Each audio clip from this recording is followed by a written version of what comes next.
ఈరోజు దేవుని వాగ్దానం, మీ అందరికీ షలోం, మీకు సమాధానం కలుగునుగాక. మొదటి సమూయేలు గ్రంథం 3వ అధ్యాయం 11వ వచనం. అంతటి యెహోవా సమూయేలుతో ఇలాగు సెలవిచ్చెను, ఇశ్రాయేలులో నేను ఒక కార్యము చేయబోచున్నాను, దాని విను వారందరి చెవులు గింగురుమనును. నా ప్రియ సహోదరులారా, దేవుడు మీతో గొప్ప అద్భుతమైన వాగ్దానం చేస్తూ ఉన్నాడు. ఈ దినం, ఈ శుభవేళలో, ఈ ఉదయకాల సమయంలో మీరు అనుకుంటుండవచ్చు, చాలా రోజుల నుండి కన్నీటితో మీ పడక లేపే స్థితిలో మీరున్నారేమో. ఈరోజు దేవుడు మీతో వాగ్దానం చేస్తూ ఉన్నాడు.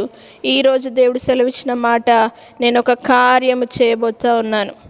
దేవుడు నూతన కార్యం చేసే దేవుడు తప్పకుండా మీ జీవితంలో చేసిన అద్భుత కార్యాన్ని బట్టి దాని గురించి వినిన వారి అందరి చెవులు గింగురుమనేలా దేవుడు చేస్తానని దేవుడు సెలవిస్తూ ఉన్నాడు.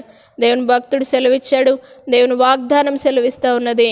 తప్పకుండా దేవుడు మీ జీవితంలో అద్భుతమైన నూతన కార్యం, గొప్ప కార్యాన్ని దేవుడు చేసి ఆశీర్వదించునుగాక.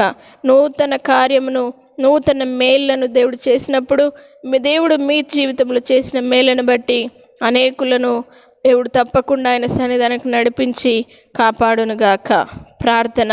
పరిశుద్ధుడా, నమ్మదగిన దేవా, మీరు చేసే మేళ్ళు కంటికి కనబడవు, చెవికి వినబడవు, హృదయానికి గోచరం కావునైన ఇదే రోజు ప్రతి ఒక్కరి జీవితంలో గొప్ప కార్యమును జరిగించండి, గొప్ప కార్యమును జరిగించండి.